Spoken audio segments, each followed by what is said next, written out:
Welcome to Harvard. It's my privilege to be your host for this evening's events, and we have a wonderful evening in store for you. This is one of the events that almost everyone at the Division of Continuing Ed and Harvard Extension School looks forward to with great anticipation, because it is you, future students, who make us all excited about coming to work every day. I've been privileged to teach at the Extension School for over 20 years right now. I've had many opportunities to do other things than be here, but I wouldn't choose any of those because I love doing what I do here so much. And you will hear that from everyone who comes up to the stage this evening. It's that passion and that commitment to working with adult learners, people like yourselves thinking about coming back to school, that makes such a difference to us, and it makes us feel honored to be able to serve you in our classes. So tonight, let me tell you a little bit about what you're going to be going through. We have several parts here in Sanders Theater with all the history that's surrounding us. You can just imagine speakers from Winston Churchill to Truman to other folks who have gone across the stage. And at some point, perhaps you will be one of them as well. But our journey tonight takes several forms. First off, I'll step off the stage quite soon. You don't need to hear too much from me, but I want to share the stage with two people who have made a tremendous difference to the Extension School being what it is today, Dean Huntington Lambert and Dean Suzanne Spreadbury, who have been absolutely exemplary in thinking about what the mission of the Extension School really is, which is to open Harvard's teaching and learning resources to the world. And they've done that with passion and with devotion that has radiated out and made everyone who works at the Extension feel the same way that they do. So, tonight, the first part, after you hear from the two deans, you will then be witness to what I think will be a real highlight for the evening, which is what we have three students who are coming to explain what their journeys, what their experiences have been like. You are sitting here, and at some point, you will perhaps be sitting in their chairs, talking about your experiences and how much the Extension School has meant to you, either going through a course or a certificate or a degree program. So I'll introduce those three speakers afterwards. I'll just give you a little bit of a teaser. So we're going to be hearing from a parent of four, another parent of many, and juggling all their family responsibilities, working full-time. One of our speakers, an alumna, lost her hearing as an adult, and I think you'll be very inspired by all that she's done with all that she gained here at the Extension School, and she'll be able to tell you about the resources and support that people at the Extension School provided to her so that she could end up earning a 4.0 GPA as she graduated from Harvard. After the break, after we listen to our three speakers, we'll take a break right around 7 o'clock, get up, stretch our legs, and at that point, our info fair across the hallway in Annenberg Hall will be open with representatives from essentially all the offices, all the departments that you might run into or want to talk to during your time at the Extension School. So I highly encourage you to take advantage of this evening and talk to as many people here at the Extension School to learn as much as possible. I know many of you have traveled from a considerable distance, so I want this to be your evening to get as much out of it as you can. And so I also offer the come as you wish, go as you wish policy after the student speakers. Please listen to all of them. But please feel free to come and go into Sanders Theater or walk across to the info fair, which starts at 6:30, and get as many of your questions answered. I'll also remind you, this is a great time to meet other students or potential students, talk to them about where they're coming from, what they're looking for, and start networking. I don't want to use that word too sort of professionally, networking now, but forming a community is one of the things that we value the most at the Extension School. And so this event right now is the beginning of that community building that we feel very, very strongly about. But enough about me.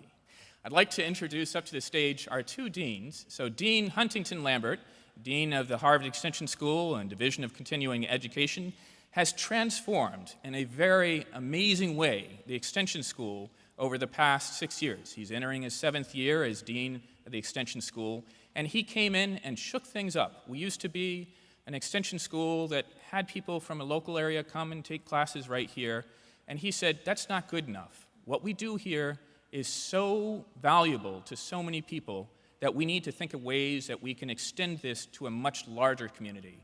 And so he's pushed heavily in putting resources into online education, making courses available to people around the world, so that now literally we have a global community of extension school students, which is wonderful. But it took a lot of work, and he was the fearless leader who told us we can do it and showed us the way. The second person I'm very honored to introduce up the stage right now is Dean Suzanne Spreadbury, who will be speaking after Huntington. Hunt will talk to you about general ideas and the general focus of the Extension School. Dean Suzanne Spreadbury, Dean of the Academic Programs here at the Extension School, will then share what has been a lifelong passion of hers, which is working with continuing education programs. After getting a master's degree at the Graduate School of Education, she went on to earn her doctorate in educational studies, and she's literally put decades of work into working with you. She was the director of undergraduate studies at the Extension School. She helped direct the Career for Academic Resources Center, the CARC, that you'll hear about later on. And now she is a person I feel very honored to say I get to work closely with on a daily basis. Her passion, as I said, radiates through all of us at the Extension School.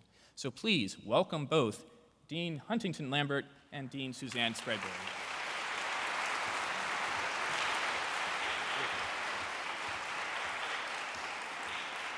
Thank you, Andy.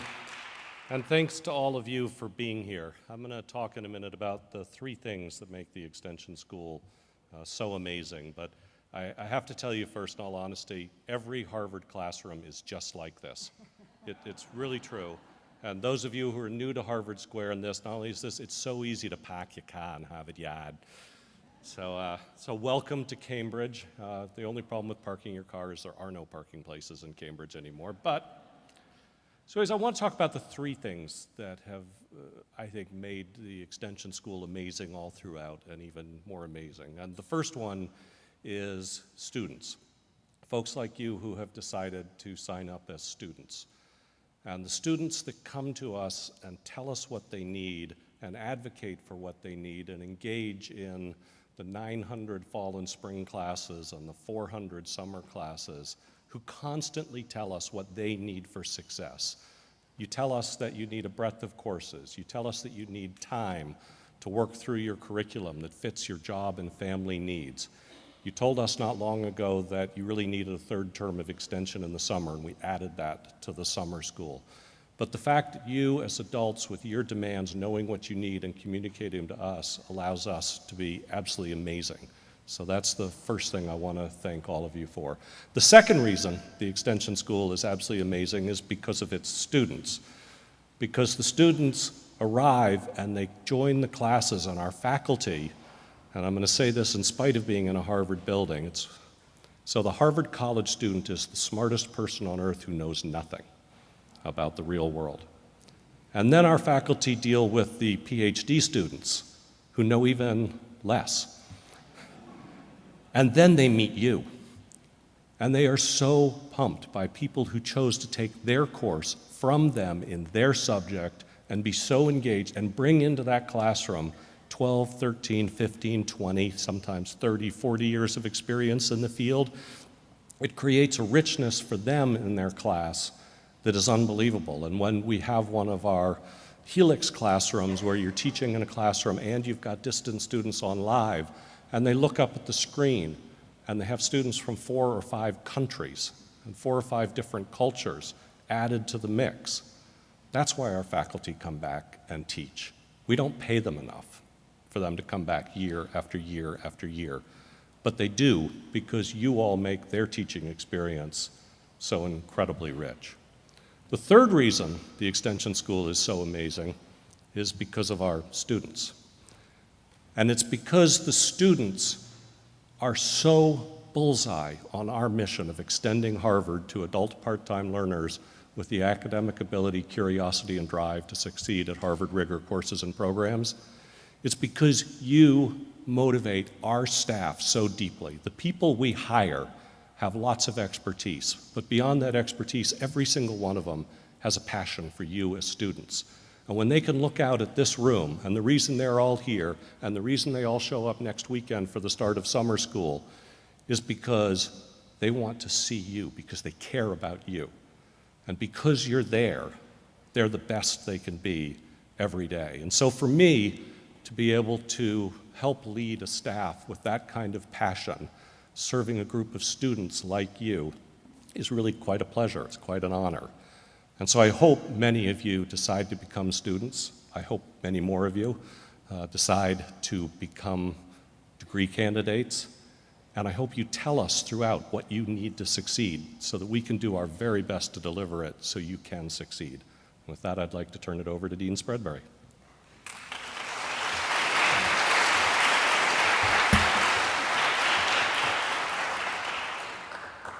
Thank you, Hunt, and thank you, Andy, for that wonderful introduction.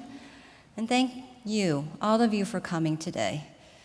You know, I've worked at Harvard for 30 years, and for me, the heart of the Extension School is our outstanding course offerings, our committed faculty, and our outstanding student body, talented students, students like all of you. Adult students who, amongst a variety of commitments, have decided to carve out time each week for academic pursuits. For 3 decades, it is still inspiring to me.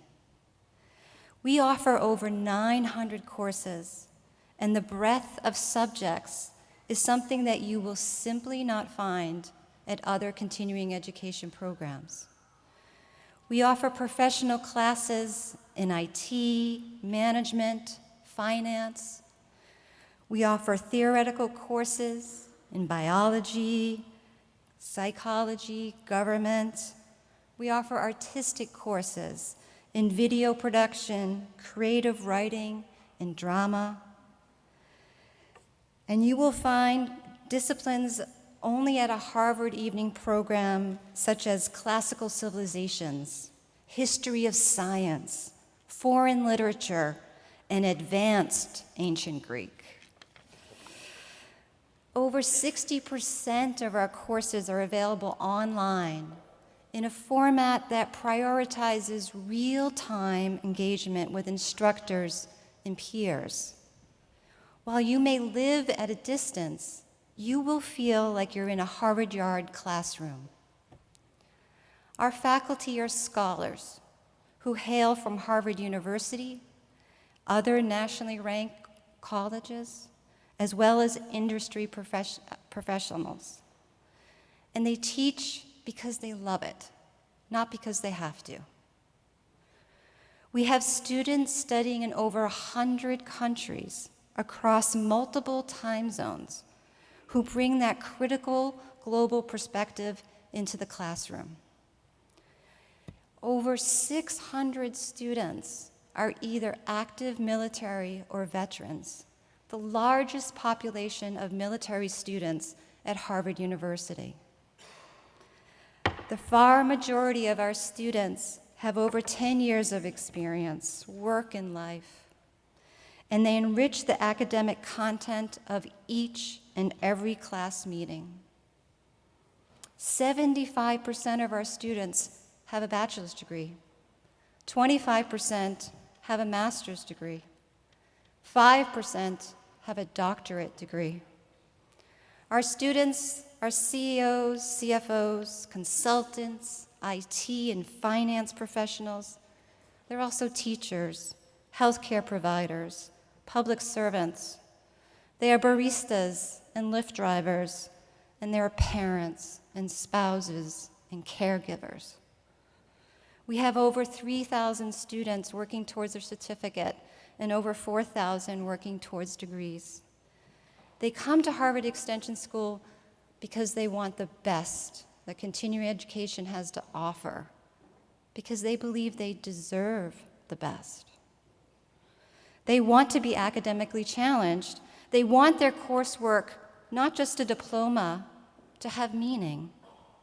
They come to do good work. This semester, we had a sustainability student who developed a plan to address the lead in public elementary schools' drinking water in the greater Boston area. We had a biotech student who analyzed the role of genetics in autoimmune disease with a focus on gender bias. We have an IT student who created a software engineering program which will improve the traffic flow for automated road systems. A psychology student who studied the relationship between sleep and digital altruism to ask the question, are good sleepers good doers? We had management students tackling issues of diversity when companies operate across national borders. Finally, we had an undergraduate student who wrote a policy paper in a government course that she shared with Massachusetts Congressman Jim McGovern, and he's now the lead sponsor of the Medical Nutrition Equity Act. Now, these examples are noteworthy, they are, but they're not extraordinary. In fact, they are ordinary results of a quality education at a top university with outstanding courses, committed faculty, and talented students, plus a truly caring staff. Our students are diverse, but they have one thing in common: the academic ability, curiosity, and drive to succeed in Harvard rigor courses. I invite you to join them and let your academic aspirations reach heights that you didn't think possible. Thank you very much.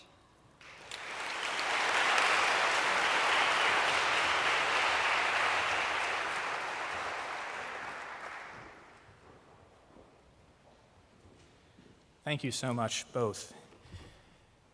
Harvard Extension School couldn't exist without you as students, but it goes without saying, and I'll go ahead and say it, it also couldn't exist without the type of leadership that you've just witnessed from both Dean Lambert and Dean Spreadbury.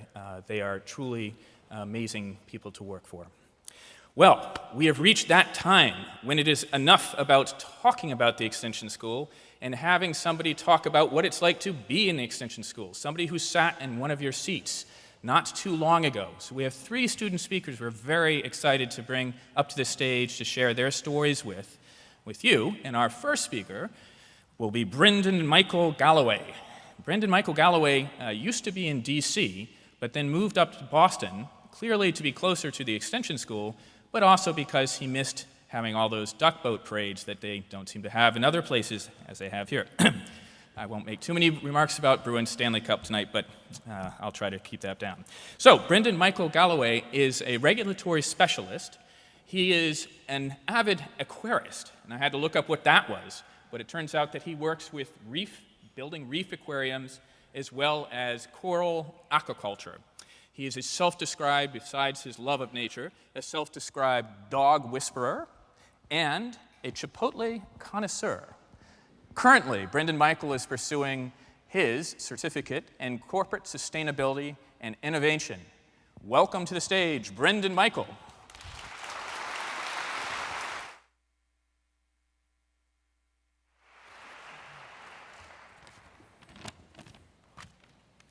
It's always hard going first, but we'll give it a shot.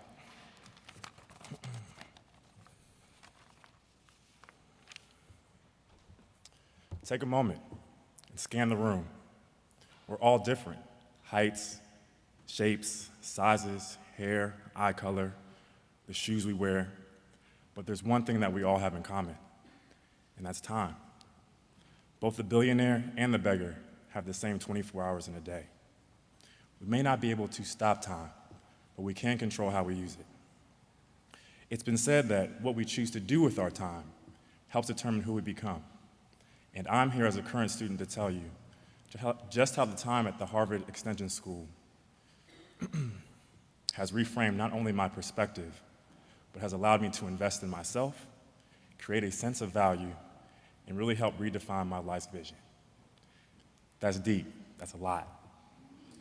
I know we're just here for an open house, but allow me to give you just a little bit of perspective. I received my Bachelor's of Science degree from the State University of New York College of Environmental Science and Forestry in Environmental Policy, Planning, and Law. I received my master's degree from the Australian National University in Climate Change Science and Policy. Needless to say, I'm a little bit of a science nerd. Bill Nye and Steve Irwin were my idols growing up.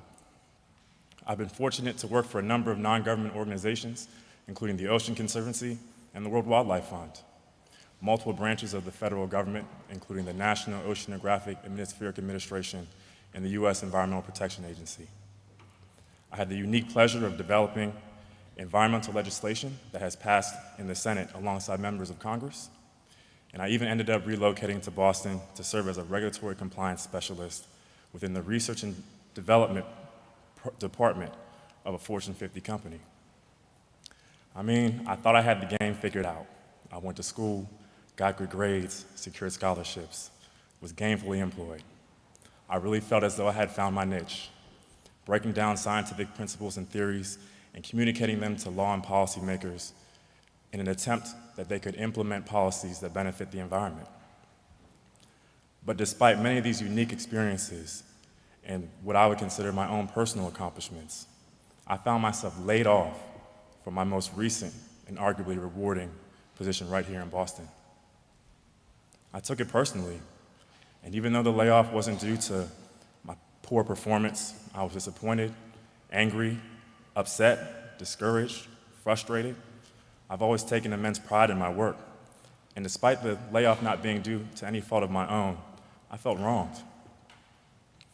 I wasn't quite on the couch eating frosting, but your boy was hurt. And I really, really needed things to change. I think that we're fortunate in that time really separates our past from our present and our future.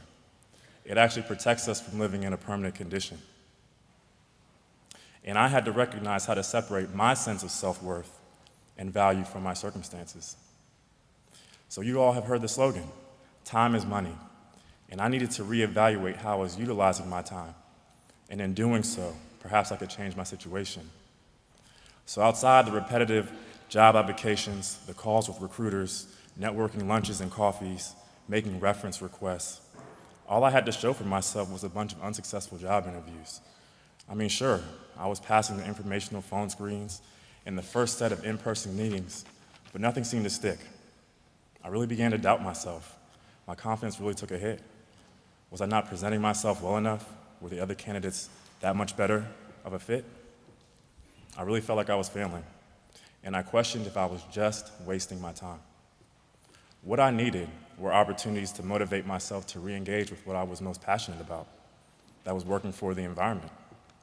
And with that, I made a decision to stop becoming a victim of time and reclaim just how I was using it.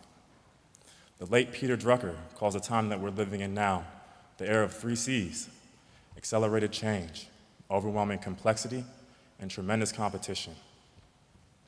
I asked myself, how could I continue to become a future environmental leader capable of creating lasting change without gainful employment?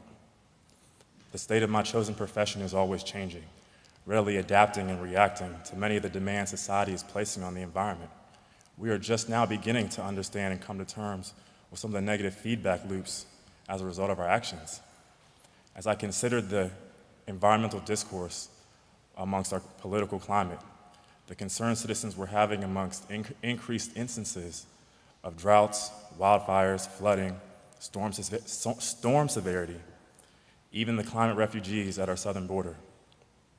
It's no secret, change is happening faster than ever, and with increased access to information, the digital age has changed the face of global communication. Now more than ever, you either keep up or you get left behind. I knew that I needed to redeem my time and convert it into something of value. So let's rewind a bit, put a few pieces together, and share how I came to ramble at this open house tonight. I relocated to Boston from Washington, D.C. to pursue not only career advancement, but a relationship with a wonderful young lady who's here tonight. And I'm sure she's sitting there worried. Don't say anything stupid. I got you, girl. I'm gonna stick to the script. Essentially, I moved, I got laid off, and needed something to do with my time other than review the flavors of Betty Crocker icing. I began redrawing my blueprint and forgetting what happened in the past and making a choice to pursue and recreate my future. I just so happened to live 15 minutes from Harvard University. How could I not check it out? It's not like I had anything better to do. And sure, it wasn't a successful job interview that landed me my dream position. But if I was complaining about Harvard becoming my plan B, I needed to check myself. A quick Google search later, I stumbled across the Harvard Extension School Certificate Program. It was appealing. It offered both in-class and distance learning options, just in case I happened to find a job while being enrolled. I completed my bachelor's and master's degree. I knew how to study, write research papers, get good grades. I was familiar with the type of commitment required to complete graduate-level work. This was something I needed to seriously consider. But I saw this as an opportunity to not only reclaim my time, but as a way to rediscover and create value within myself. So I decided to undertake the graduate certificate in corporate sustainability and innovation. The way I saw it, the effects of the consumer is already all around us, shaping society's relationship with sustainability and the environment. We vote for plastic bag taxes, prefer hormone-free chicken at Chipotle, and feel bad when sea turtles have straws lodged in their noses. I figured that this track could keep me updated on current trends and increase my marketability amongst an increasingly frustrating job search. Plus, having Harvard on the resume couldn't hurt. So I enrolled in classes. I found that the teachers and TAs were readily accessible. Not only was class recorded in real time for future viewing, but students could check into class remotely and essentially use FaceTime to sit in on the lesson plan. Course discussions with my peers were possible through online engagement forums and blogs, allowing one to not only feel comfortable, but competent with the course material. With the completion of my very first class, I knew that this was the right fit for me. I wasn't just being efficient with my time. I was using my time to become more effective. I believe that by choosing to invest in my education, I could open the door to new opportunities by expanding my job search, including environment, social, and governance studies, product chain management, and sustainability marketing. The certificate program began to provide me with a sense of empowerment. I felt as though I was adding value, increasing my skill set, enhancing areas of expertise. It only came about when I had accepted where I was and taken responsibility for where I wanted to go. It allowed me to redeem my time by converting it into an opportunity to fulfill my purpose. So protect your time, identify your value, and make decisions based on your desired destination. By recognizing that the vision I had for my own life would be the manifestation of my decisions, I began to set aside the past and redesign my future. The Harvard Extension School strengthened not only my passion, but the commitment I have towards the environment as well as myself. My name is Brendan Michael Galloway. Thank you for having me.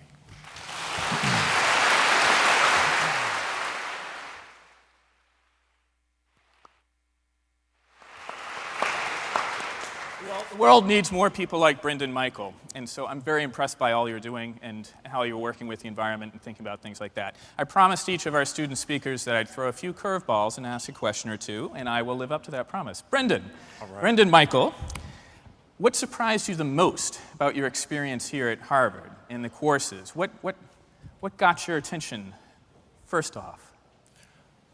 I would have to say that what really surprised me the most was the engagement that the students were willing to provide to the teachers. We had very in-depth class discussions, and even when there were moments of differing opinions, it turned into a very valuable learning experience, both on behalf of the professor and the student. And I think that the mutual respect for varying levels of expertise is a fantastic takeaway, especially when you have people in your classes who may have 10, 20, 30 years experience in the field. I think that's very unique to the Extension School. Yeah. Great. Thank you again, Brendan Michael. Thank you.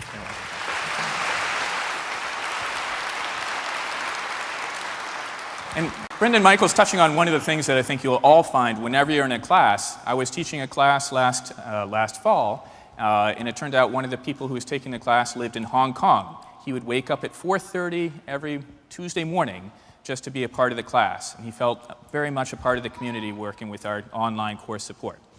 Our next speaker Oh, and I might also add, all our speakers will also be across the hall in Annenberg if you'd like to catch up with any of them after you hear them speak here. Our next speaker, Anne McDonald, has lived in many places across the world: Canada, Chicago, Paris, Florida, Palo Alto. I'm not going to ask her which one was her favorite, but I'm thinking it was Paris.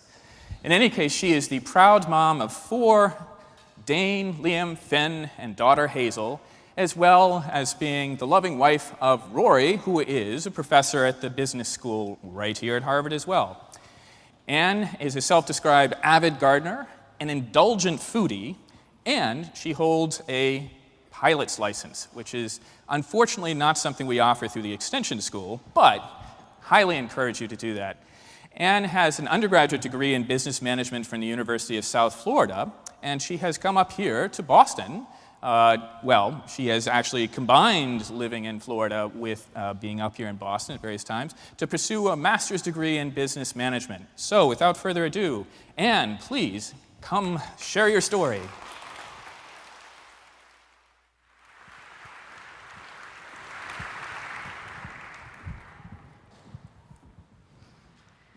All right, I am going to tell you how this Type A tiger mom reinvented herself and prepared for the future with the help of Harvard Extension School.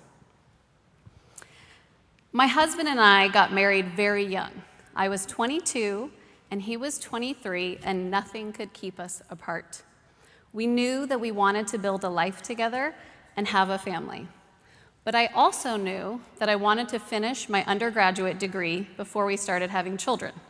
And I timed this very closely, and I walked or waddled across the stage at 9 months pregnant, just a few weeks before I delivered our first son. You see, I always knew that I wanted to be a mother, and the chance to stay at home with my children was my greatest wish. So after our son was born, I quit my job working as a consultant. Thankfully, my husband made a good living and still does, and so I was able to do this. So I dived right in. I became the Type A tiger mom that you've all heard about. The one who creates magical holidays and birthdays, who packs organic lunches, and never misses a game or school play or recital. I spent much of my time shuttling kids around to various sports, arts, Boy Scouts, and musical endeavors. I volunteered with the parent-teacher organizations at my children's school and became the room parent for not one, but multiple classes. I was also helping run the women's organization at my church and was a faculty liaison for the Crimson Parents Club at Harvard Business School. And I love my life. I still do. But about 5 years ago, I had several friends facing divorces and one who had just lost her spouse to cancer. And these friends found themselves in varying levels of preparedness to go it alone, to be single parents and sole providers. Watching their struggles really opened my eyes to my own vulnerability. I hadn't worked full-time in over 10 years, and I didn't have a graduate degree. So even though I knew it would be a great sacrifice of time and energy and resources, I also knew that going back to school would be the best thing I could do to ensure my future success and put myself and my family in a stronger position. I was also working part-time as an event planner, and I wanted to go out on my own and start my own business as an independent event director for startups and small businesses. But I lacked the know-how, the confidence, and the business skills to do so. So I knew that a degree in business would help me reach these goals. At the same time, how was I going to juggle all of this? At this point, we had 4 children. I know, they're so cute, right? How could I find the time to go back to school while still meeting all of my responsibilities as a mom, a PTO chair, a wife, a Sunday school teacher, a friend, and not to mention actually taking care of myself? Around that time, I ran across a quote by Ellen Johnson Sirleaf, and it had a huge impact on me. It says, "If your dreams don't scare you, you aren't dreaming big enough. So with this in mind, I went forward and I started doing research into studying for and taking the GRE and what was required of full-time graduate programs. But the more research I did, the more discouraged I became. It felt like there wasn't an avenue for someone like me. It felt like I had missed the boat, like I had chosen one path and the other one had closed up to me. But at that time, I heard an advertisement on the radio for Harvard Extension School. And that advertisement led me to their website and consequently to this very night 5 years ago. Like you, I sat in one of those chairs, actually right over there. And I heard about all the opportunities that the Harvard Extension School could open up to me. I wouldn't have to spend months studying for the GRE. I could go at my own pace and take one class a semester. And I wouldn't have to sacrifice the kind of mother I wanted to be. I could take those classes in person and online or a combination. They were classes in the evening, so I could take them after my husband got home from work. And I could do all of this at Harvard. I mean, it was shocking to me. Initially, I thought, this is too good to be true. This is Harvard. But then the more I talked to current and former students from the Extension School, I got more and more excited and realized it's not too good to be true. I had actually discovered Harvard's best kept secret. Now, my children initially had to adjust to me being gone more. But over time, they have come to enjoy that we all sit around the kitchen table and we do our homework together, me included. And when we talk about our grades and our papers and our tests, it has much more meaning because they know that I'm in the trenches with them. They have come to show great admiration for this endeavor. Recently, I even overheard my 15-year-old bragging to one of his friends that his mom was getting her master's at Harvard. So now, just 2 classes away from graduation, I can tell you that it was all true. I went on to discover that I had it in me to not only survive graduate school, but to thrive in it. Now, it hasn't always been easy, but it has been worth it. You see, in life, there are hard things, but I think there's good hard and bad hard.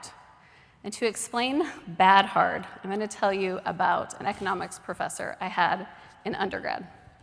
Now, this professor, for his 2-hour lectures, would stand there and read the entire PowerPoint slide. And each slide had about 2,000 to 3,000 words on it. And he would just drone and say, the economic structure of the Chinese market. And it was painful. But if you could survive his lectures and actually learn the material, it only got worse with the exams. Because they would have double and triple negatives in the questions. Things like, if this is true, then this is false, as long as this is true. And it was awful. It felt like he wanted us to fail. That is the bad kind of hard. But then there's the good kind of hard.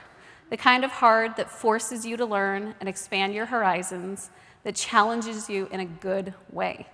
Harvard Extension School has been the good kind of hard, one that has stretched me to be better. I have found that whenever I've been confused or overwhelmed, there is always someone to help me here. Whether it's an academic guidance counselor, the writing lab, or the wonderful TAs and professors. I haven't ever felt alone in this process. The resources that are available to us make all the difference. The classes I have taken here have not only helped me prepare professionally, but also in my personal life.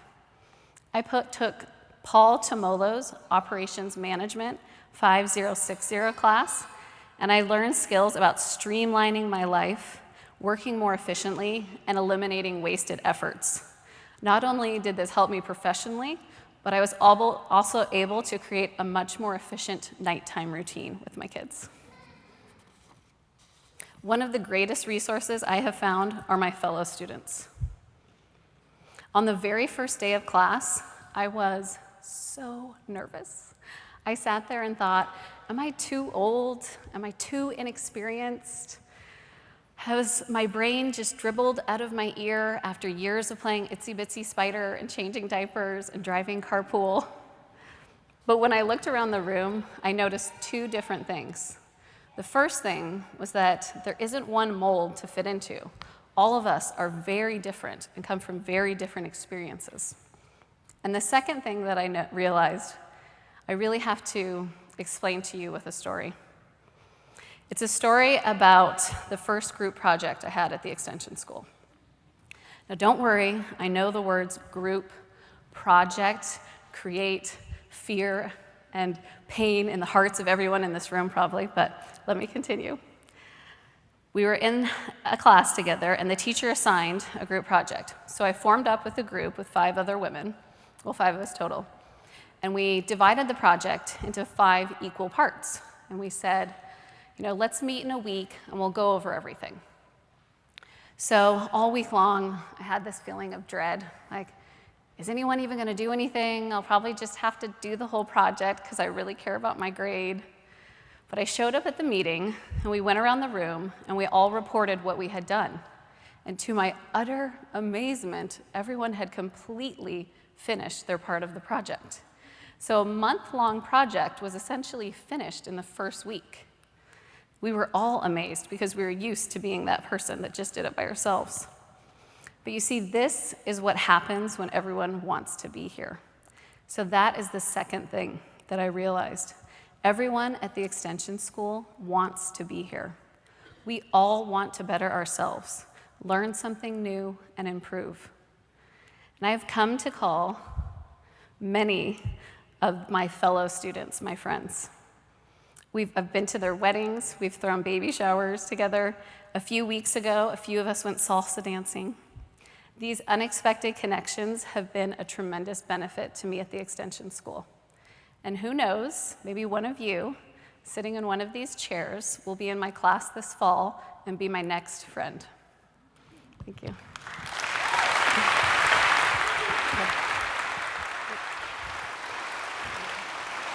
Thank you so much.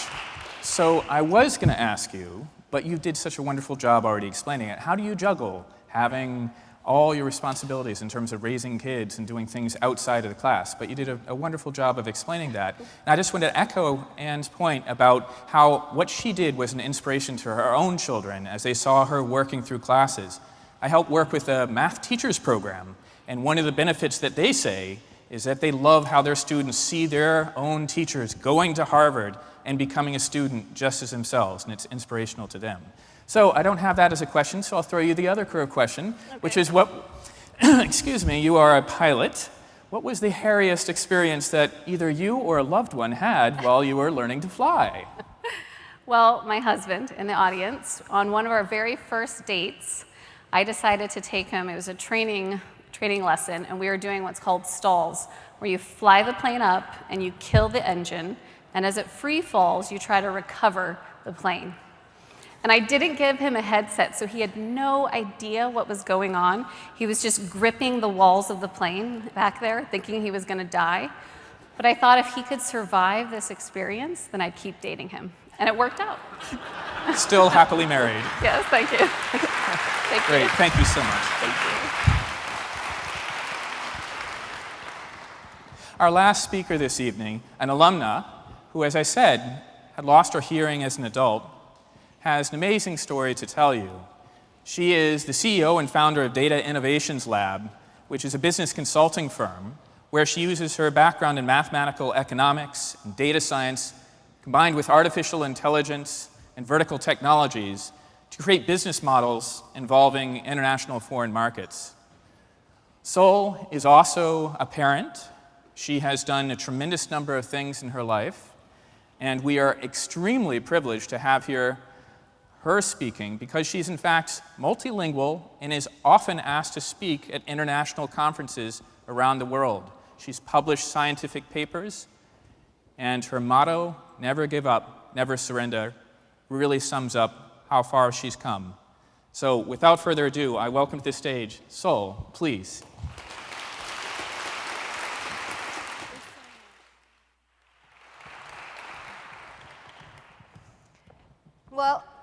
Thank you so much, Dr. Engelward, for those amazing words. And wow, it's such a moment to be here.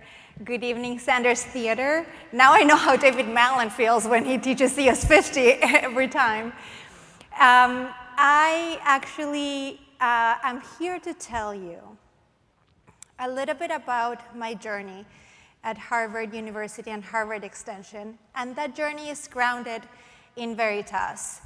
It's actually grounded in 3 truths that for me have carried me through the very first class I took up to this moment.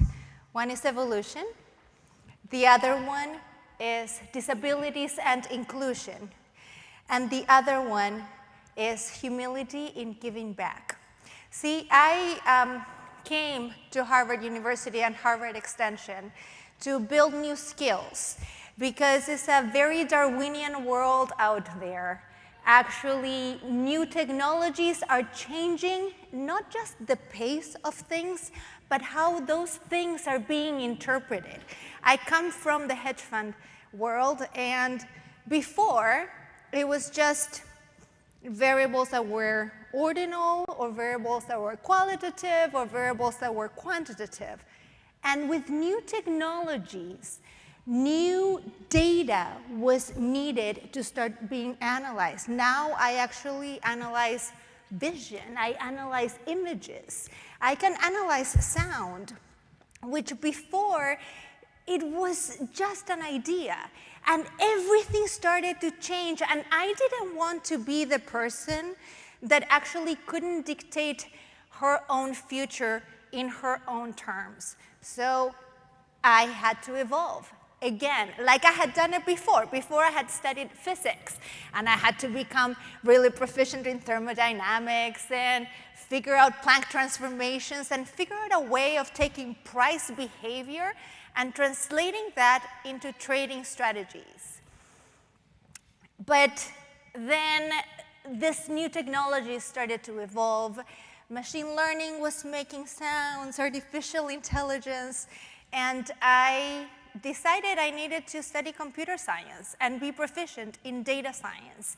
And I really wanted to find a place of excellence because my time was very limited.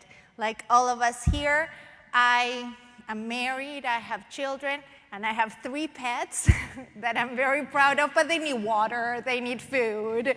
There's certain things that need to happen. So I really was able to find a home where my intellect was not only challenged, but also I could find a little bit of soul. I found a little bit of my soul back here in this institution. And now I go around, and as you heard, I am CEO and founder of an international data science consulting firm with methods and with technologies that I learned right here. I am able to help the C-suite to breach that gap and really develop data literacy, develop technologies to actually understand their data and create intelligent dataverses so they can improve their corporate valuations. I'm also part of ventures with friends and peers that I met right here at Harvard University in Harvard Extension in classes that were not necessarily part of my main focus, but I still took them because at the time I was actually developing an algorithm to find financial bubbles, of course, me always thinking about trading. But these are international ventures. I am part of La Clary project, which is an Asia-Pacific, Hong Kong-based supply verification chain, food to table, fork to table, farm to table verification, and that is actually expanding internationally. And I am part of my Harvard life. I am head teaching fellow for the data science year, CS109A and CS109B. I have the privilege of being part of the teaching team with Professor Protopapas, Professor Rader, Professor Glickman, doing an amazing job teaching introductory data science to advanced methods in data science, and really raise the next generation of data scientists that are going out in the world and changing little by little the way we do things. But as much as I wanted to tell you that I wish I would have been in your shoes, I couldn't. 6 months before I started here at Harvard Extension, I lost the majority of my hearing. I also developed 2 other disabilities overnight. It was not just something that petrified me, it was unsurmountable. I couldn't hear the voices of my children changing as they grew. How could I possibly contemplate the idea of being a distance student at Harvard University? That was really not part of my cards. I was not set up for success. How could I make this happen? This is what I want you to understand about Harvard Extension School. It is an institution that from its leadership and the leadership team with Dean Lambert, it is designed as a framework to make you be successful. It is in the DNA of this school that you will be able to find that extra piece of the puzzle that you need, either professionally or as a person.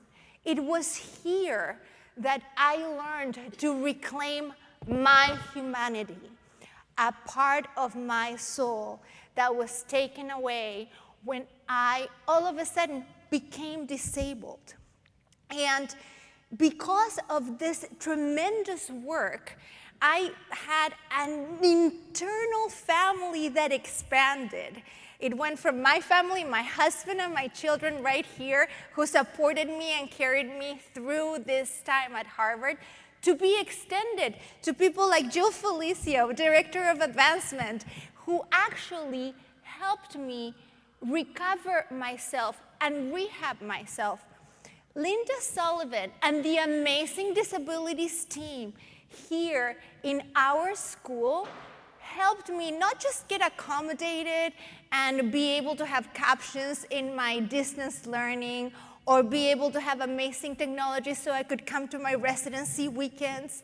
It was that work that her office did for me that helped me rehab myself into the person that I am right now. See, I couldn't be here talking to all of you today if it wasn't because of her amazing work and the leadership team here at our school, because I was able to rehab myself as a professional with a disability and become a really good functioning member of society. And now I go all around the world talking at different engagements and as an authority in my field.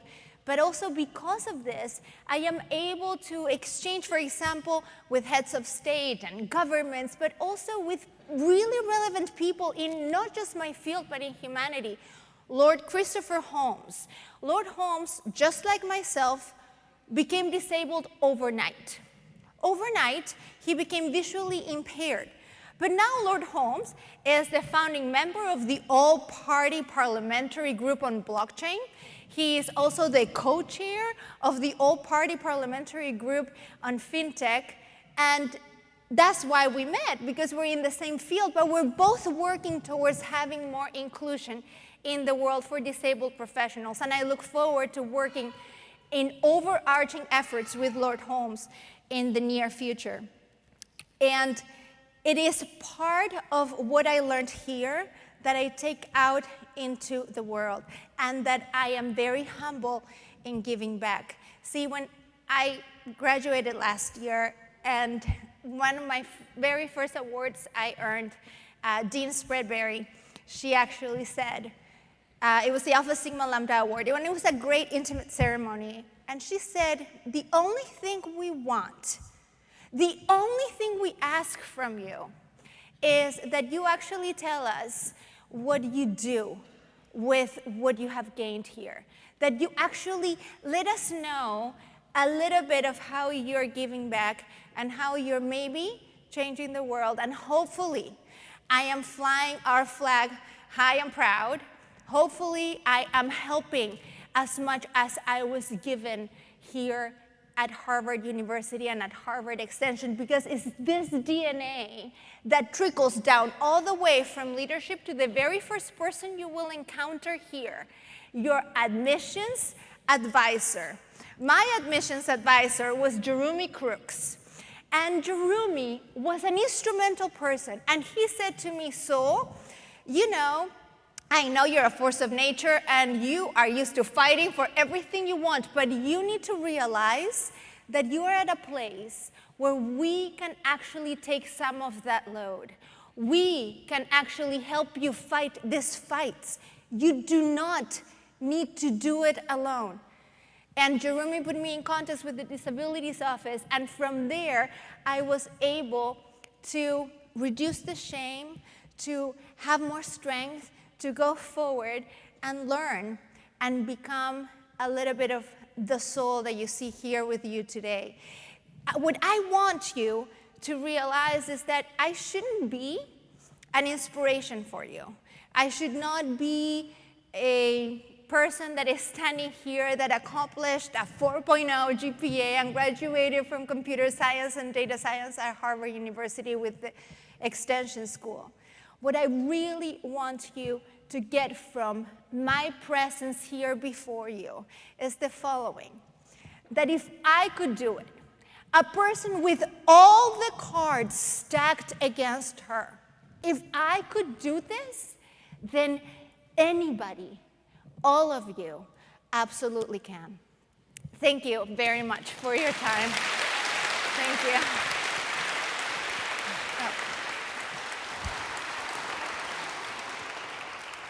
That was tremendously moving, and there's absolutely nothing I could possibly say after this, except I will make one remark, which is I think everyone would notice that if Sol and I had not said that she has had hearing loss, you wouldn't have even noticed that.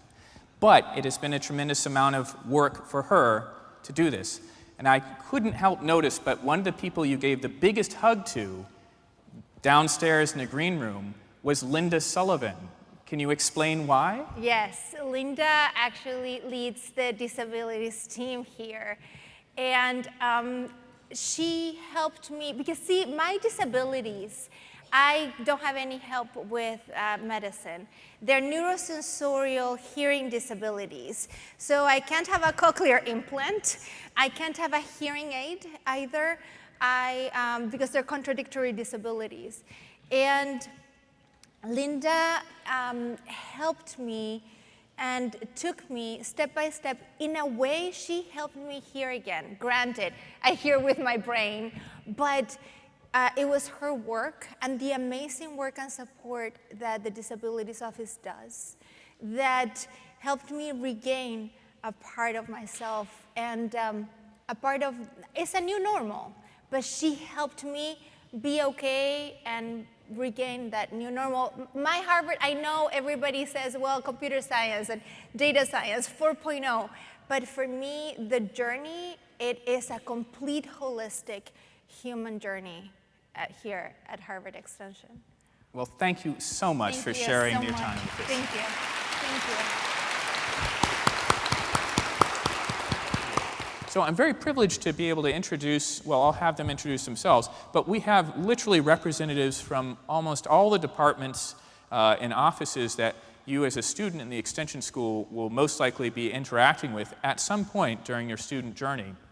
Maybe not everybody represented up here, but there's a good chance you will run into some of the people who will help get you started, some of the other people who help provide resources and support during your stay, and all the way from the beginning, we have Ria, who's representing the enrollment services to get you started, to Jill at the far end. So this is almost like you work your way all the way down. So Ria, enrollment services, all the way down to Jill, who is working with the Alumni Association. So your goal here is to make it all the way across this table. But without further ado, I'd love everyone to go ahead and just introduce themselves and say just a word or two about which office they're working with right now. Sure. Sure, awesome. So my name is Ria Rano. I'm an enrollment services specialist here at Harvard Extension School. We're basically like the first stop for you guys. We may have even spoken at some point during your journey here. Our department focuses specifically on assisting prospective and current students in course registration, as well as general information about the programs that we offer. Additional to that, just from a logistical point of view, we also assist with login issues related to online services accounts. You'll become more familiar with that. Those accounts are primarily used for course registration and account management. Great. Welcome. Thank you. Thank you. And Michael. I'm Michael Huddy. I'm representing Student Financial Services. And a lot of people say, what is that? If you're familiar with higher education, you might know it as the business office or the bursar's office and the financial aid office. We perform those functions. If those aren't familiar terms to you, we're the money people. We take the money, and sometimes we give it out, but you'll hear more about that later. Oh, didn't Alexander Hamilton hit the bursar? Sir? Julie. Hi, everyone. Thanks for joining us. My name is Julie Lonergan. I'm in the admissions office. So admissions works with students pursuing our undergraduate or graduate degrees. We've got a whole team of advisors who's here to help you confirm your eligibility, figure out exactly what steps you need to take to get admitted. We're also the office that will be reading your application once you actually get to that point. We talk to students over email. You can have a one-on-one scheduled advising appointment with us. So if you've got a lot of really specific questions, it can be phone, or if you happen to be local, we'd love to see you in person. And I also want to put out a plug for, we have regular virtual office hours. So these are online, typically monthly, sometimes more often than not, where you can just kind of drop in, ask us a quick question. Great. Thank you, Julie. Linda, we know one of your friends who is here today. Hi, everyone. My name is Linda Sullivan. I am the director of the Accessibility Services Office. For those of you who've never heard of Accessibility Services, we are also known often as the Disability Services Office. In our student speakers earlier tonight, we had a lovely alum. Her name is Suzanne Girouard, who we've done a lot of work with over her time here, and it was really a pleasure to see her bloom as a student. We work with students with disabilities and with health conditions across their journey. So we may work with you as you are coming into the programs. We may work with you around accommodations in your classes. We may work with you on accommodations if you're spending a summer here in residence. Really, we focus our work on each student as an individual. And without a doubt, students who work with us from an early part on in their journey here at the Extension School have said in the end that they found that their experience was more successful and more enjoyable. Great. Wonderful. Thank you, Linda. Tom, online course development. Yes. My name is Tom Lane. I'm Director of Technical Support here at the Extension School. My team supports students with any kind of technology need that you might have to complete your course. So this could be the course website or streaming video or even software related to your course. I also work closely with our course development group, which assists instructors in delivering that content in the course to the students.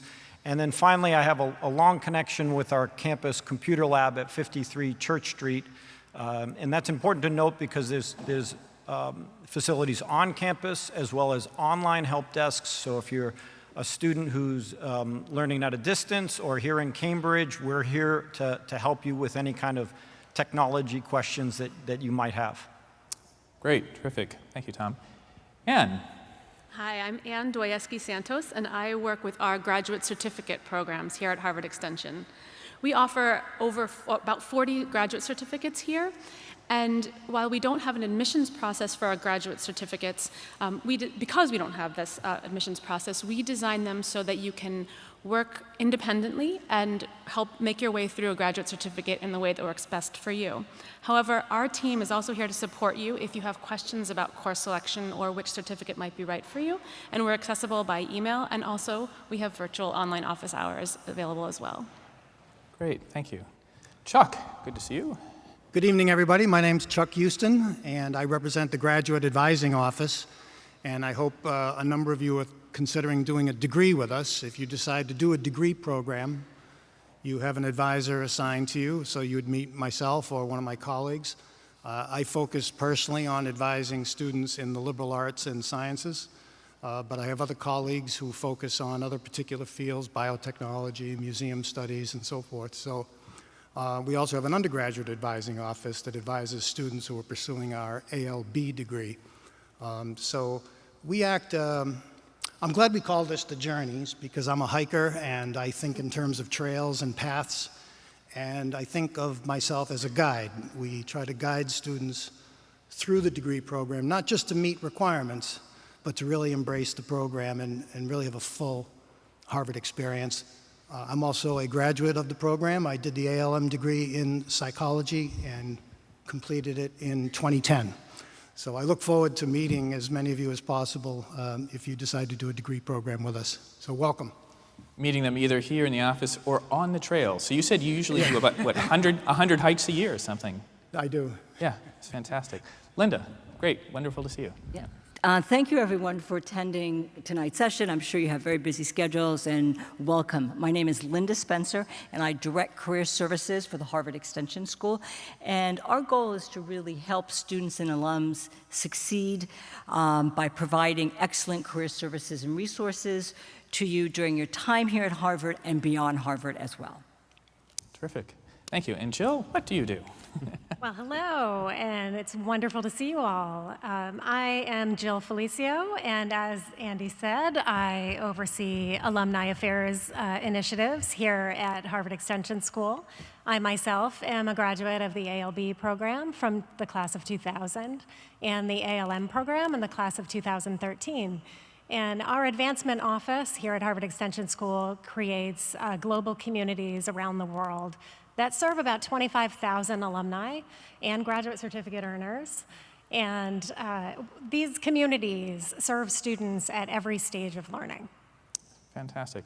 Now, I also might pick up on what Linda said, which was, of course, it's wonderful that people such as yourself has made time to come here and learn about the Extension School. I have to say thank you to everybody who's been contributing from the Extension School to be here tonight. This is obviously a late night for everybody else, and they are seriously here because they are passionate about spreading their message. I don't think anybody here is, I mean, we're all volunteers, so we're how about that, Bruins? Who cares? 7th game, whatever. Happens all the time here in Boston. What time is that on? Yeah, right.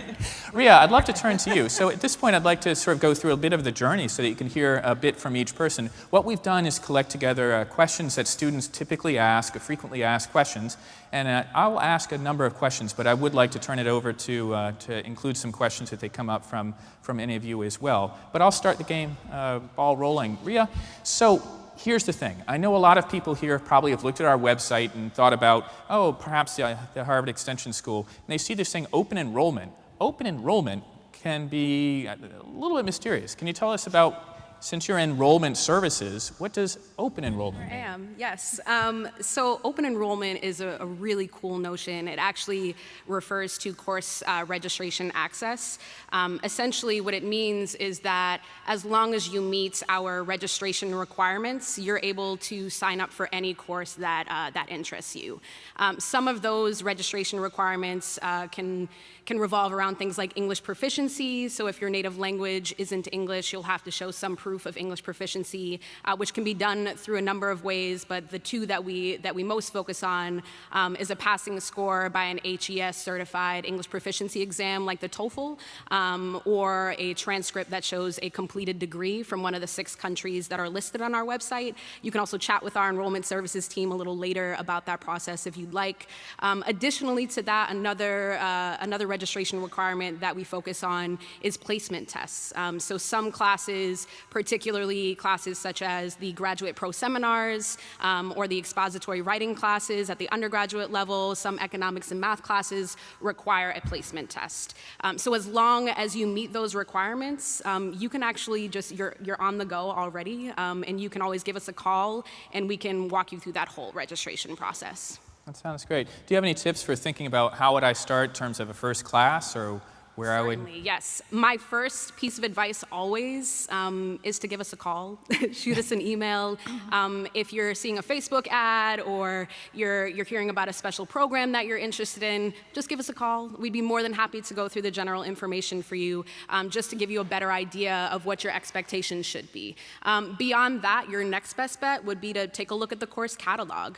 Our course catalog is super awesome. It actually has several different filters that allows for you to filter the course catalog to show you things like admissions courses so that you can get into the program of your choice, or graduate certificate courses.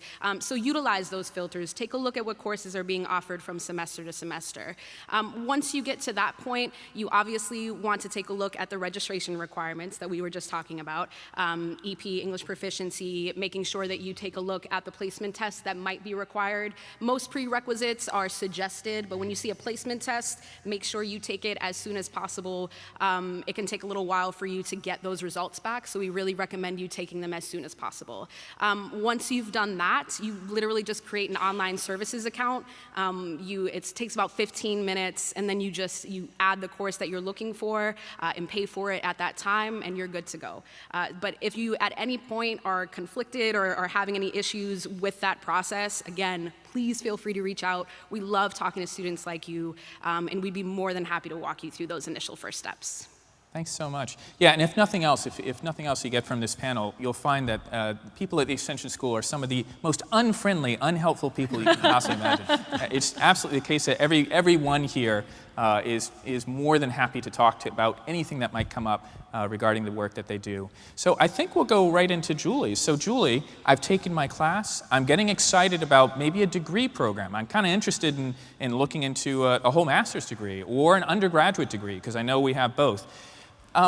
What can I do about this getting into a program thing? Because I know admissions here is a little bit different from some of the other institutions that you might have looked at, where typically you might put in an application, take certain tests, and send all that in before you even sign up for a course. Here, it's Harvard. It's a little different.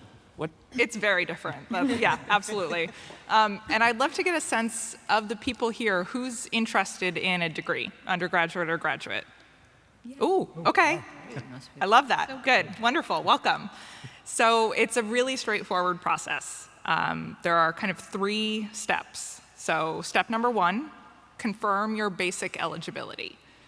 So what that means is going to be slightly different based on who you are, what your educational background is, what degree you're interested in. So if you're pursuing the undergrad ALB versus the graduate ALM in management or the graduate in journalism, it's going to be slightly different. So those requirements are on our website. Take a look at them, see how they apply to you. Contact admissions if you have any questions. Again, email, phone, we'll help you work through that. Step number 2, and this is where the process gets a little bit different. Step number 2 is to complete some designated courses for admission. So again, those will be slightly different based on your field of interest. It's usually 2 or 3 courses. And what you're doing there is you're laying a foundation for the rest of your degree. So across all of our programs, the requirements are to get a grade of B or higher in those admission courses. Again, you're setting up yourself for really strong academic progress later on. And you're also, I think, proving to yourself that you're capable of doing this degree. You're capable of succeeding at Harvard, so you know what you're getting into. So that was step number 2, was to take those courses. Finally, step number 3 is when you actually submit the application. So typically, a student is going to do that while you're taking your final admission course. We accept applications 3 times a year, fall, spring, and summer, so each semester. You'll send it in to the admissions office with some supplemental materials. At the end of the semester, when we get your final grades, if you've met the eligibility requirements, we would be thrilled to admit you. So, is there any fine print? If I've met all the requirements for admission, is there an extra hurdle or anything? Is there a random factor? Is there a dartboard somewhere that people use? Or will I definitely get into a program if I've met the requirements? I promise there's no dartboard. It's really that easy. It's very straightforward. So we refer to our admission philosophy as earn your way in. And what that means for us is If you can set up that strong academic foundation, if you can earn those strong grades in your admission courses, we want you to be part of our program. Sounds great. Now, I'll skip around a little bit. So I've taken my classes. I've gotten interested in a program. I've taken my my admission classes, or the classes to get admitted, and I come talk to Julie, of course. Julie has other people she worked with, so you don't all have to talk to Julie. And I'm so happy I got into a program. Would you recommend that I do that early on, or try to admit myself to a program after I've taken a bazillion classes? Definitely do it early on. Right. So again, most programs are going to have 2 or 3 courses for admission. It will vary a little bit based on which one you're doing. But if you know that you want to earn a degree, prioritize those courses. Work with admissions to help you figure out exactly what that timeline is. But if you get admitted earlier, you get access to benefits earlier. And so that's, maybe Chuck can talk a little bit about that more, but it's things like access to course evaluations, you get a student ID, you get, more library privileges, things that can really make a difference in your experience as a student. So the earlier you get admitted, the earlier you have access to those. Yeah, that's a great segue to Chuck, who can talk about some of the academic advising. I highly recommend, having seen it from the other end, highly recommend, if you are interested in a degree program, to get admitted as early as possible so that you can talk to somebody like Chuck, who can help you plan out the courses you're taking. Before you're admitted to a program, you're a little bit on your own trying to figure out what you're going to be taking. But after you get admitted, you get this fellow with a ton of expertise and the number of people in his office who also are academic advisors. Chuck, what sort of things does the academic advising office do? Well, thank you, Andy. We have a great team in the advising office, and at a point where you become a degree candidate is what the term is at that point. We want to give you individualized attention. There is no more marketing or no more laying out general themes and general rules or requirements. My job, as I see it, is to help you maximize your Harvard experience. We want you to be a full member of the Harvard community. We want you to take advantage of all of the serendipity, all of the joy, all of the education, all of the learning, all of the peers that you will meet. You're all from different countries and different states and different places, but you share one thing, which is an aspiration to see how far you can go. And what we do in the advising office is to help you reach that goal. And they differ a little bit, so we want to meet with you. You can come in for an appointment, whether you're in Nigeria or Antarctica. We have web conferencing. We can meet with you face-to-face and make sure that we're able to help you fit the Harvard experience into your life. We know most of you are working adults and need help with what I call life integration skills. There has to be a way for you to build this into your existing life, and we're good at that. And it's a lot of fun, and my general recommendation, and that of most of my colleagues, is for you to make the best of it, embrace it. Don't just come to fulfill requirements, but to see how much you can get out of this, and it's a lot. And I think one of the really neat things is many members of the academic advising program offices are people who have, in fact, completed degrees here. Every year, we're very excited when we do our commencements to see some of the folks who are working at the Extension School getting a degree. And Chuck certainly has, I think, had such a wonderful time, he decided to stay. Okay, so I got into a program, and I listened to Dean Huntington Lambert say we were making affordable classes for the world, opening up the bars of Harvard, opening up gates and all that stuff. But I'm suddenly finding, as affordable as it is, 2 bushels of wheat. Notice it's just 2 bushels of wheat for each course. And it turns out a bushel of wheat's a little bit more expensive than it used to be. Michael, I think it's about time I come talk to you. Can you help me out? I'm not quite sure how I'm going to afford or work things out, loans and things of that sort. What does your office, the Financial Services Office, do? We will do our very best to help you. It's hard to speak generally because for every student there may be a different answer. But in kind of general terms, we do process the financial aid application. We take care of eligibility. And just a quick general comment about eligibility. There's a whole page on our website about this. We follow the federal guidelines. So you must be a U.S. citizen or permanent resident, and you must be admitted to a degree program. So as my friends Julie and Chuck have said, the earlier you apply, the better. This is one of those perks they were talking about. about, that you don't become eligible for financial aid consideration until you are officially admitted to the degree program or the pre-medical program. We do list some resources on our website. As I mentioned, we do a lot of the things related to funding and payment. So for instance, our office also certifies veterans benefits and military tuition assistance. We certify private loans. So our website does give a good indication of the kind of things that are available for a student in different situations. But as always, if you have questions, reach out to our office and we'll do our best to help you in your situation. And I think, Michael, a number of people from the Financial Services Office are over in Annenberg at the info Yes, fair? we have a full team from our office answering questions available. They're passing out business cards and answer your specific question as best they can. So please feel free to reach out to them at the table. Thank you. Great. I'm awfully excited about these degree programs, but I'm thinking it's like, maybe I don't need a whole master's degree. I've heard there's this amazing thing called graduate certificates that are out there, and that there have been more added recently, but I can't figure out how that happened. Is there anybody here who could tell me a little bit about Anne? Anne, what is a graduate certificate, and what would it mean to get one? Why would I, or what is it? Yeah. Great. So we offer a number of graduate certificates at Harvard Extension School. We offer them in a range of liberal arts and professional fields. These are academic credentials. They are 3 to 5 courses, and when you leave, you have a graduate certificate from Harvard. You take courses at the graduate level to earn one of these certificates. As you may have heard if you were at our earlier session, Brendan Michael, who is one of our certificate students, he already had a master's degree. And what we found a few years ago was that we had a lot of students who were taking advantage of our open enrollment policy and taking a course with us, and then taking another course with us. And we found that they weren't necessarily interested in getting getting a master's degree. And what we learned was that often these people had master's degrees, and what they were learning and what they wanted to do was retool or stay relevant in their field. And so we developed these graduate certificates that can meet that need. So there are shorter credentials that enable students to focus in on something and take their career to the next level or to switch careers. A shorter meaning roughly?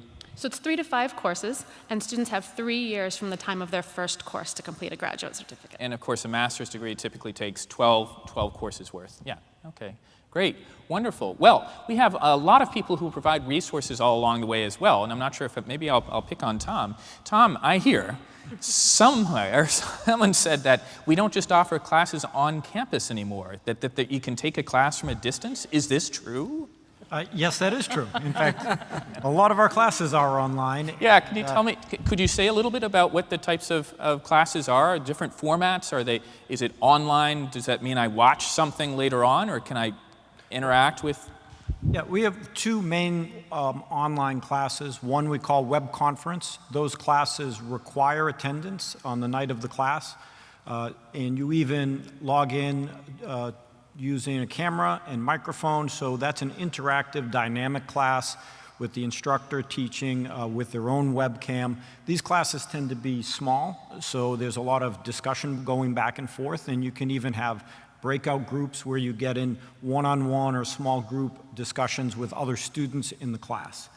And then the other type of online class is on-demand lecture video classes. Those do not require live attendance, and many times you have the option to attend live, but these are typically larger classes that have a professional videographer with multiple cameras, multiple microphones like this setup, maybe not quite this many, but enough to catch a full class and deliver a very high quality online video class experience. So you really have those 2 different main types of online classes, but there's also other hybrids that are mostly online but have an on-campus weekend, or that combine different elements of interaction in a online class. Yeah, thanks very much. And as a teacher at the Extension School, oftentimes I'm teaching sort of 3 different groups. I'll have people who are in the class physically, I'll have people who are watching through the Zoom software that we use is really top-notch at this point. 5, 6 years ago, I wouldn't have been able to say that. There were a lot of sort of kinks and things would drop and there'd be pixelation and all that. But the software programs that we have right now are really top-notch. So I'll have people in the classroom, I'll have people on a screen who can talk and interact just as if they're in the classroom. I oftentimes forget who's actually physically here and who's talking from a distance.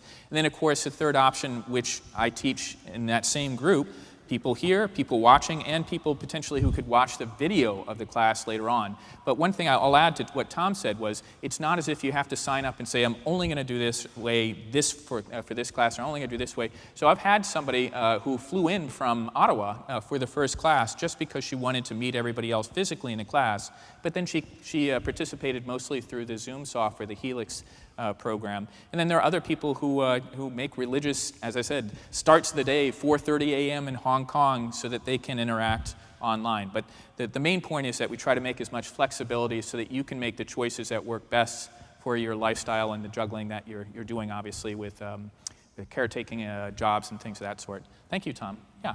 And so, Linda, I think it's about time to hear more about what you've done. Obviously, you had close contact with Sol, our earlier speaker. What sorts of things, when I hear disabilities, obviously I think I've got to deal with something that's difficult for me to do.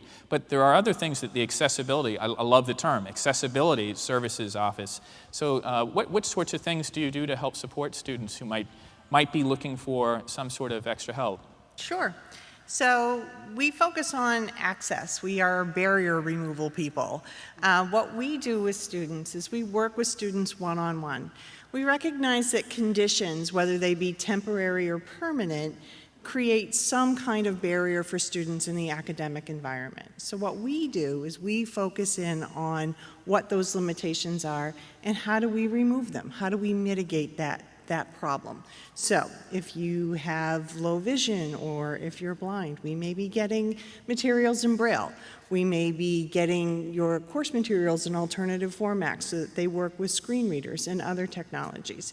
If you have a hearing impairment, hearing impairments don't all manifest the same way. So some students need American Sign Language translators. Others need assistive technology called CART, or captioning access, I'm sorry, I'm going to say this all wrong, real-time access captioning translation or something like that. I don't know, I'm having like a brain cramp over here. But what it does is it gives the student access to the spoken words in written format right in front of them while a course is going on, or if they're in the class, real live, on their phone or on their computer. We may also work with you around testing. So you may need a different testing environment. You may need the opportunity to have extended time for a test. You may have a learning disability and need some assistance with notes. We may provide you with a note taker, or we may work with you around developing really good note-taking strategies. So our office works with students based on where you are right now and what you need in that particular class at that particular time. We'll work with you on placement exams, we'll work with you on final exams, we'll work with you on writing a thesis, we'll work with you at any point where you are along your journey. And we recognize that some conditions happen while you're in school. Some things are permanent, like I said, and some are not. You may fall down and break an ankle and you're taking a course here on campus. We'll work with you about making sure the building is accessible. Great. Do you have any tips for how students might interact with you? I mean, I understand that putting things off the last minute is not particularly helpful. So. The earlier the better. As I said in the beginning, students who work with us early in their academic journey find that their courses are more accessible, they feel more successful in their courses, but we'll work with you at any point. So we have suggested deadlines on our website and across our registration websites. But if you miss that, that's okay. Get in touch with us as soon as you can, as soon as you know, and we'll start to work with you. We always need documentation, and then we go through some forms and it's called an interactive process, but we do that with all students at any time. Now, you mentioned CART. I think there's also a CARC, so the Career and Academic Resources Center. And I think maybe Linda or Julie would like to talk a little about that. And I'd love to turn to you, Linda, as we get towards the end of our journey. And we're talking about career services. But would somebody like to talk a little bit about the CARC Center? Yeah. Yeah, absolutely. I can do that. So CARC, as Andy mentioned, our Career and Academic Resource Center. That's something that we in admissions are frequently referring students to this support. It's a lot of free programming available to not just degree seekers or admitted degree candidates, but anybody enrolled in a course. So there's all kinds of academic programming, things like webinars, which can be really good, especially for folks who've been out of school for a while. So maybe you need to brush up on your study skills, get some tips on how to participate in a class, maybe especially these types of classes that Tom is talking about, where you're like, what is this online format? How do I participate? How do I make the most of this? Just webinars about all those academic topics. CARC also has something called the Faculty Aid Program. That's available to admitted students, and as a faculty aide, you'd be working with a professor on an academic project. So it could be things like doing research for a book, maybe analyzing some data that they've compiled. It's going to vary based on what your field of study is. And then just this last year, CARC actually introduced a podcast where they're talking to students, staff, faculty, all members of the community about what the experience is like, what it's like to be here at Harvard. Later this summer, you'll be able to hear an episode starring me and someone else from admissions. So maybe I'm a little biased, but they just have a lot of really great resources for people, as I said, from enrollment in your very first course, the admission process, all the way up until degree or certificate completion. Great, thanks so much. And as you mentioned these resources, it reminds me also, Extension School offers a writing center to help with writing, and also there's a math question center that meets regularly, both on campus and with Zoom appointments as well. So a lot of resources you should take a look for. You can go to the website and look for student resources, and you'll see a whole list of really helpful things. So I think I'm in a degree program. I think I'm getting towards the end of the degree program, and I'm thinking about what I'm going to do after I graduate, but I'm not quite an alum yet. Linda, can I come talk to you? You're at this Office of Career Services, and I'm really interested in changing careers or maybe working on what I've done with my degree.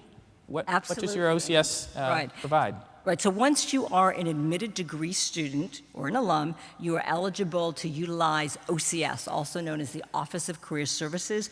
We are a full-service, comprehensive career service office. Our focus is on working adults, because we understand that most of you are working adults going to school part-time, so we're really trying to meet your needs. Also, we know that you're busy adults. You might live locally, you might not, so we try to make our services very accessible at a distance as well, and of course, we're always open to alumni. Some resources and services that we offer, there's individualized one-on-one career advising or career coaching with me, and this is offered year-round, Monday through Friday. You have an option to meet with me in person, or it could be phone, it could be Skype, and basically dealing with any issue in that career development cycle. You also have access to our online platform called Crimson Careers, which basically has two functions. One, we have at any given time about 1,100 job and internship postings, and those change on a regular basis. Also, it's a way for you to set up appointments with me, so you can do that 24/7. Again, we're trying to make things easy for you. There are also a number of career fairs that we offer. There's one specifically that happens in March. In fact, this March will be our 9th annual Harvard Extension School job fair specifically for degree students, alumni, and this year we also invited certificate students.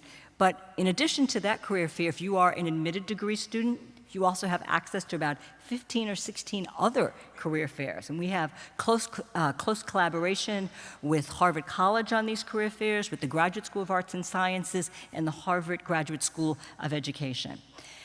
A couple of other services that we offer. One would be a number of online career resources. And again, you have access to those 24/7 to help you succeed. And then probably our hallmark product, so to speak, would be our webinars.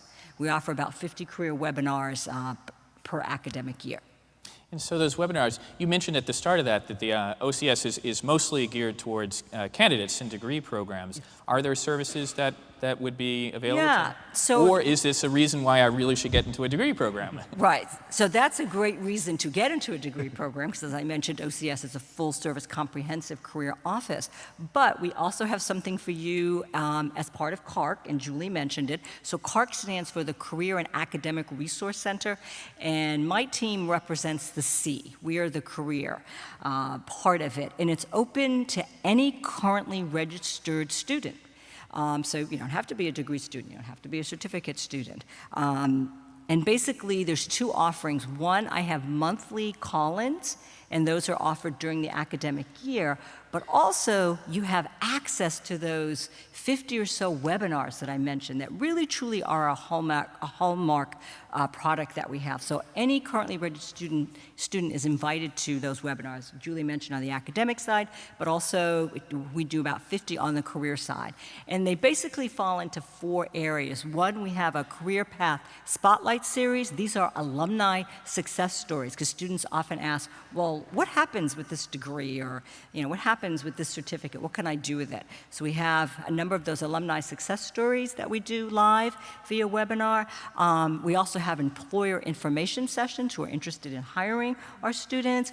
We have a series called Explore Careers In, so you fill in the blank, a variety of different areas, technology, sustainability, et cetera. And then finally, we have over 10 different, what we call nuts and bolts webinars. Everything from resumes, cover letter, interviewing, salary negotiation, LinkedIn, et cetera. So we're really here to help you succeed during your time at Harvard, but also beyond, because everything is also offered to alumni. And I can tell you, not every university and school offers alumni career services, and not every school at Harvard offers lifetime career services. That's wonderful. I mean, I think one of the things you're finding out is clearly not simply a case that Extension School says, oh, pay for a course, come take the course, see you later. There are so many resources and so many people in dedicated departments that are here to help people. Our goal is to help you succeed. We feel terrible if that doesn't work. Everyone up here wants to see that happen for you. So, it's happened. I'm successful. I graduated. Hello, Jill. Hello, yay, you graduated. Now what? Yes, well, graduates of Harvard Extension School's degree programs. Yeah, we might as well just say future graduates. Yay. Future graduates in the room, I salute you in the future. Graduates of these programs become members for life of the Harvard Alumni Association, which is a university-wide alumni association of over 100,000 people around the world. At the same time, you also become a member of the Harvard Extension Alumni Association, as each school at Harvard has its own specific alumni association as well. And with these two associations come a lifetime of access and opportunity and relationships that are priceless. Now, with the Harvard Alumni Association, you will have the opportunity to create your own page in the university directory, which is something that you can search to find alumni in your industry across schools, to find jobs, to meet mutual interests. It's a wonderful tool, and it's a way that you really stay connected to the university. You are able, through the Harvard Alumni Association, to join any of over 175 Harvard clubs around the world, or to join one of the shared interest groups initiatives that are designed around your passions or political pursuits or cultural pursuits, whatever it is that you're interested in. As Linda mentioned, Alumni for Life have this wonderful career service access, just spectacular services that OCS offers our alumni. In addition to that, you have library privileges and athletic memberships, if you wish. You are invited to hundreds of events around the world, and even to Harvard travel programs. Now, through the Harvard Extension Alumni Association, there are also global events and communities in cities around the world. There are Harvard Extension School specific communities that are there as a resource for you, for your life. There are also volunteer opportunities should you like to get involved with our organization in a different way. There is a board of directors that you could run for. There are committees that you could join if you have an interest in mentoring students or planning events or planning alumni awards. And graduate certificate earners are actually associate members of our association and enjoy many of these same benefits. Now, there is truly no way for me to put into words what it means and feels like to graduate on commencement day at Harvard. I think you feel the breadth and the weight of your achievement when you're marching alongside the other 4,000 graduates of Harvard. And I think that day is filled with such memory and sadness for what you're leaving behind as a student, because that chapter of your life is so priceless. But it's truly the beginning of a whole new chapter of a lifelong relationship to Harvard and what truly is a Harvard family. Yeah, it's wonderful. It's a bittersweet moment. Commencement was a couple of weeks ago when we say goodbye to people, but one of the messages at all our commencements is we say, please do not be a stranger. We want to hear from you. We want to keep in touch with you. And it's really wonderful when we hear the stories of success that people have taken beyond what they've done here. So we do hope you keep in touch. Well, you haven't graduated yet, but we hope you keep in touch. Well, and more importantly, we hope to see you in a course this fall. I wanted just to, as I said, I wanted to give you a chance to ask a few questions, but mindful of the time, I think one of the most efficient things will be is to ask the panel to be able to answer questions back over in the hall. Annenberg is open until 8:30. But I wondered if there were any things that people had heard from each other that they might want to add. Any last comments or tips that you might want to encourage students to think about? I'd like to add something. Please. Often with the degree programs, one of the common questions we get is the on-campus experience. Why can't we just do an online? Why doesn't you just put the whole thing online? It's a great question. I love the question because it really gets to the heart of what we're trying to do.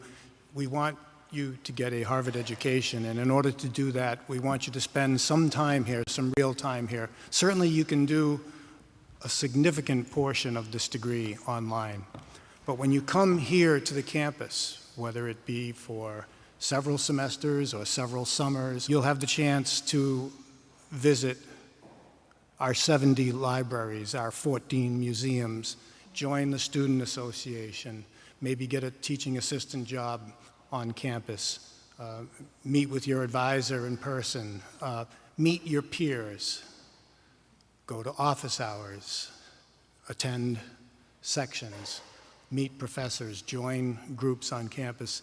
This is all an essential element of a Harvard education. It's becoming a member of the Harvard community. So it isn't just a transaction where we're delivering courses and delivering information to you online.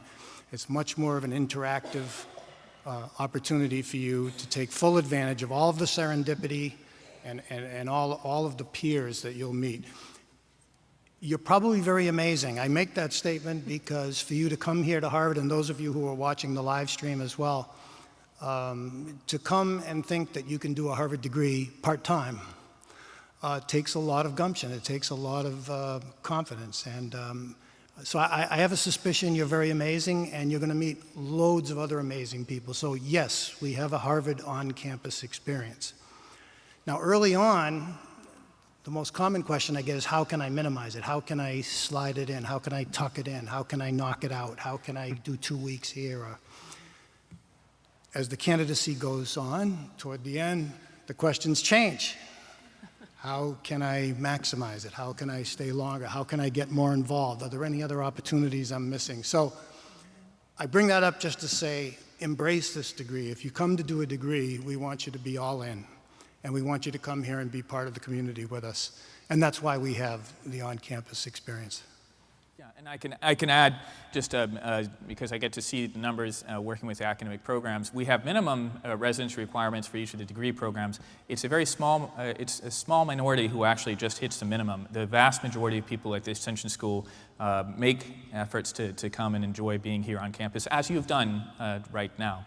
Any last questions? Otherwise, I'm going to, as I promised, I would and which one of the reasons I'm coming down here. I'd be happy to pick out a question or two, and then I'll ask our panel to go back over to the info fair. But are there any dying questions that somebody might want to ask? Yes. And I.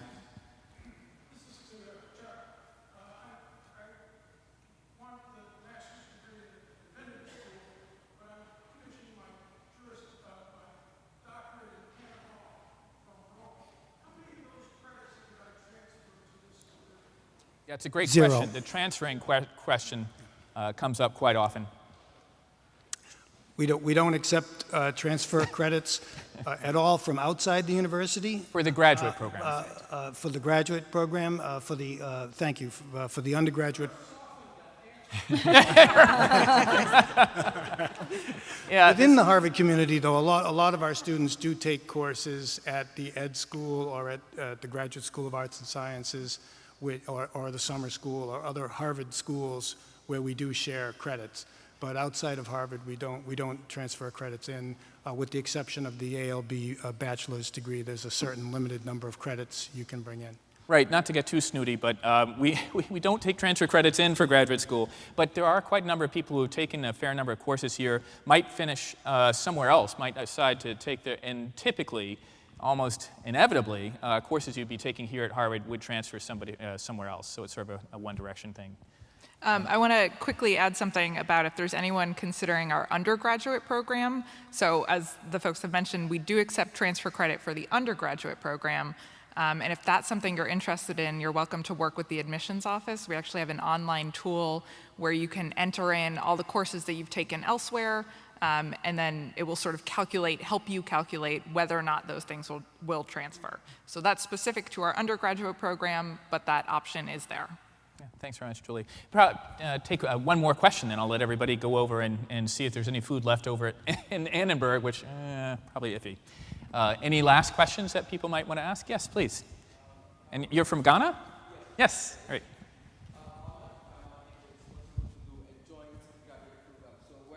A joint graduate program?